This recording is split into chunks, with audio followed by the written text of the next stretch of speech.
Tau pasi, tau pai pekau, pau kisnare. Ya, tau pasi, tau.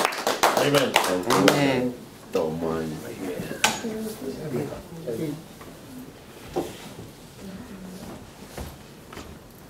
Pavita iki. Amen. Maro pavita iki ko ya ko e whenga maari e kune omo ki tau tolu ke tau labo mai ki ona sayone e pōko ni ke tau kei lotu paka ki ngatai ke tau whanongo ki e wholofola iki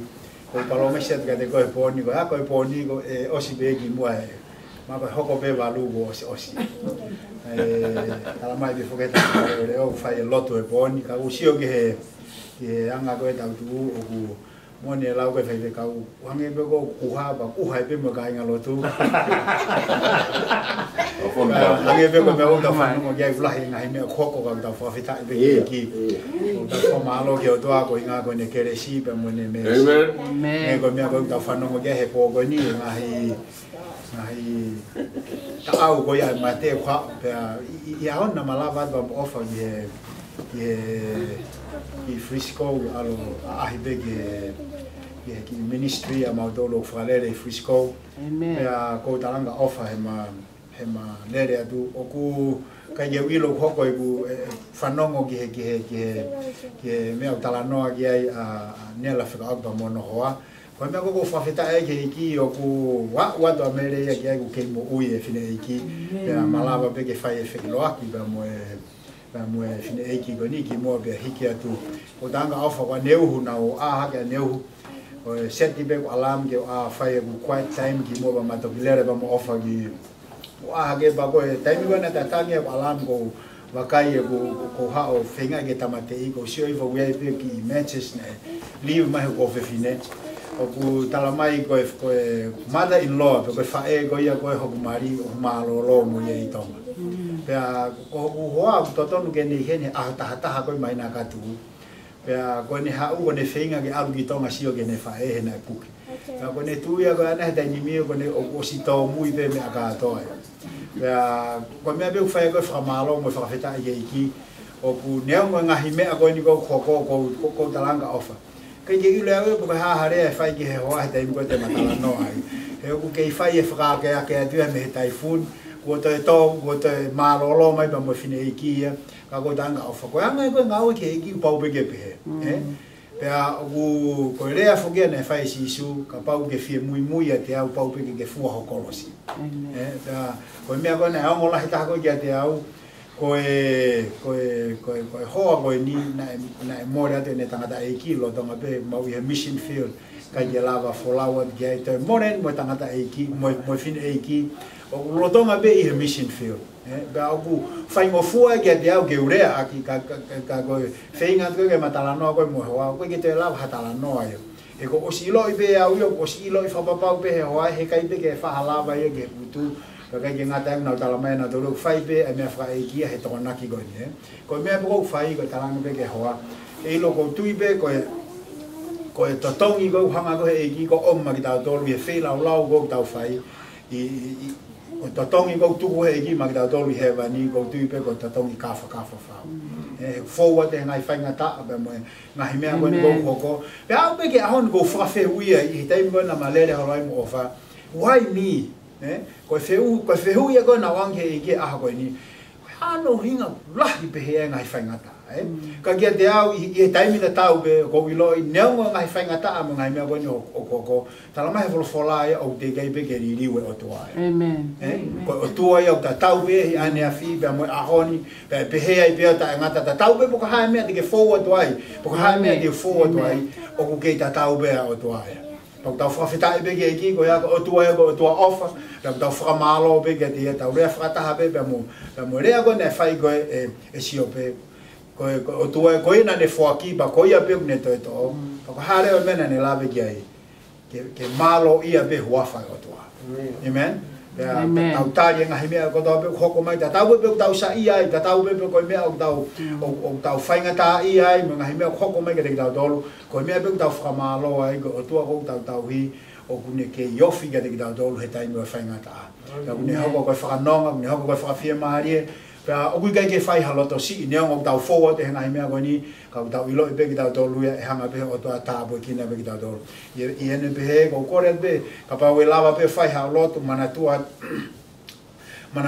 hoku hoa i he lotu ko ia o ke fai he pongpongi ko nga ke ki hanga be o to afra malo hi ia ka ke ngata ai ke ia ko taimi ko ni pe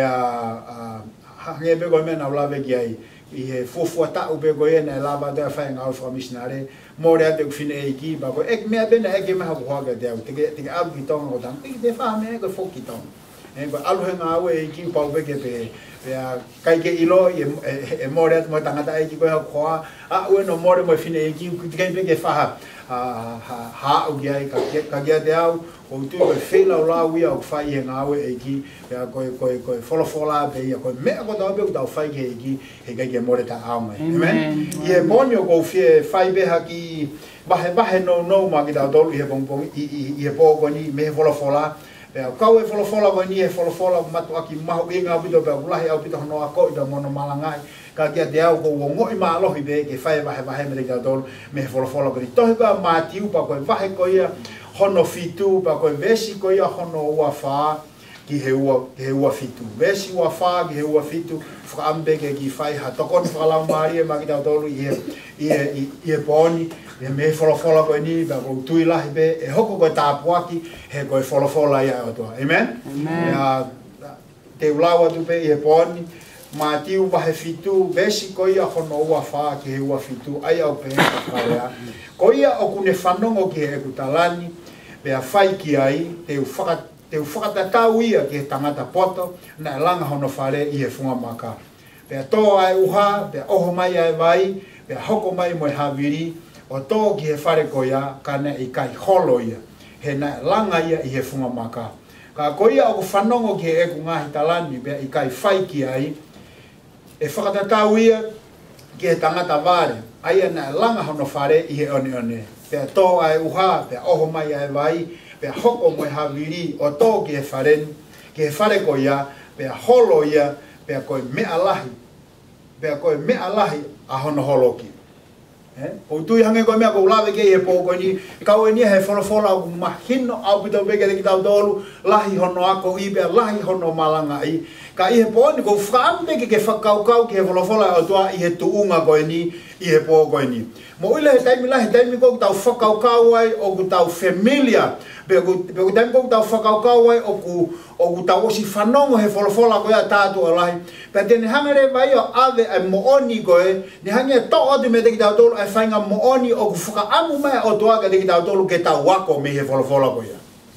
pe ka pau te tau sio ki ko fola ko talamai he fola ke te tau dolu ko fola ko mana vai ai o to amen ka pau te tau sio ki he tafaki ko ya te tau whakaata mau peho tau loto ke tau whanongo ki e fola te tau po koe fola o tau wanga maheni mo ia pe koe fola ia au fuo koe tuunga ia koe whakaam ke om ke te ki tau tolu ai ki yako no te whai me te ki tau tolu me he fola i he po koe ni ka pau te ke whakakaukau ki he context pe koe ki pui tua o e ves fola koe nau lau koe ke te ki tau tolu he po koe ni koe rea eni na whai e sisu pe koe au whanga tuku eni koe ai malanga ko ia o kutau hui ko he fola ko malanga ko ia he mounga pe ke whakau ki ai au ki he tounga hanga e si suo whaka osi ai malanga ko ia he mounga ko hanai hono ina lahi e ngahi mea ena to tonu ke hanga e si su o whaka osi ene malanga aki ka hanga e si su o whaka osi aki ene malanga ai rea ko eni nau me he fola nau lau ko i kia te ki tau tolu ko i he pōko ni pe ko tui pe o ku iai hono uhinga pe ke te au moanga e ku ilo kono uhinga he nai afio i pe e si isuia ai kakai koe ai na e malanga koe ki ai pe aku tau ilo i pe ki tau tolu he pui tu a ves fola koe ni na e malanga si isuia ki he ngahi kakai kehe kauai ene kaua ko nga kauai ai kau fare si pe aku tui au e na iai pe mo kakai na fanongo ki si isu i he malanga koe na e fai he moonga na e te ki ai ke nau tari e nau tolu a si isu ki loto ke nau moui ai e koe kakai koe ni na e tau ki ai e fola koe ni me he fofonga koe a si isu koe kakai e na nau hau me ngahi moui kehe Pe au ke tunga I ne whaka osi koe pe kone tā puni koe ne malanga koe I he mounga na ne ngau e aki rewa ai vesi wholofola koe ni. Pea ne talange koe tangata koe oku whanongo koe ki he wholofola ai otua. Pea whai ki ai, pe talango fua ki ai, oku whakatata ai e si isu ki he tangata oku poto, ai koe toko tahe na ne langa hono whare I e funga maka. Ka pau te tau sio ki ai, mahalo na osi awhio I pe e si isu ia, e iai pe kakai ia, na nau omai pe nau whanongo ki he wholofola, pe nau mari e ia I he wholofola, pe hao ki atu unga aku nau wako, he kutau ilo koe malanga koe ia I he mounga, o ne hoko mai e wholofola koe ni, oku kau ia he ngahi mooni mea I he wholofola, oku wako me ia I karistiane kotoa pe, me he tau tangata kotoa pe. Pe kono whakarea e taha, oku mahu inga au pito I ngahi wholofola koe ni na e malanga I koe e sisu koe me he mounga. He oku tala noa ia whekau aki pe moe whahinga, tonga mo ui kou to tonu ke tau mo ui aki e kakai karistiane. Pe na e osi awhio I pe e sisu ia, e iai e kakai e ni te nau whanongo nau tau ki e wholofola, pa nau tuku noa I be e nau tolu. Ia e kakai ni te nau whanongo ki nau tolu ki e wholofola, neongo e ne maari e, pia neongo e ne, nau sio ki e awhio I e sisu e whainga tonga mo ui, pa mo whainga mo ui kou nau mo ui aki, ka nai awhio I pe e sisu ia, e ai pe kalasia ni, te nau whanongo nau tolu ki e wholofola, pa e ke nau talango fua ki nau tolu ki ai. Pako kia te au, o kou tui au ia, mo makai ngā ke tō whiha he wike ta wō mai ai ki saione. Ta wō mai he sāpate, ta wō mai he pure lulu, pia ka pau ke talako koe pia moi fine mui, o ku ke toi hau he whalai te, ka pau ke kau he waa koe a men's fellowship, o ke toi hau he tokonaki. Mo sia ngā ke lahi koe whainga maari e koe, o ku ke mau, ke whanongo ai ki he wholofola. Kono mo ni hange ko mea ko whalawe mau beki ai. O ku iai e kakai ai ngai tapa ke heke o mamani. O ku te eki ai ke nau whanongo nau toru ki he wholofola tuko taha. Pa ke sio angea ki he tāpuaki o ku ke mau. Pea mo e tāpuaki o kou mau koe karistiane. O ku tau mau whainga maari e mei I he aho kotoa pe ke tau whanongo ai ki he wholofola. Ka koe whehui koe kou whiau koe ka teki tau tolu koe he pō koe ni. Koe haho mea ku ke whai ki he wholofola koe o ku ke whanongo ki ai. He koe wholofola koe mea mahu inga taha ia I he mo ui koe ai karistiane. Pea kou talatu kia te koe I he pō koe ni. Ka pau o ku ke whie mau ke hoko koha tangata karistiane, pe koha whewhine karistiane, o ku ke matu o tua I he eiki, koe pau ia kia te koe, pea kia te au, ke whanongo ki he wholofola, pea ke talango fua ki ai. Ai au ku mahu inga ke te ki tau tolu, ai wholofola ko tau pe o ku tau whanongo ki ai.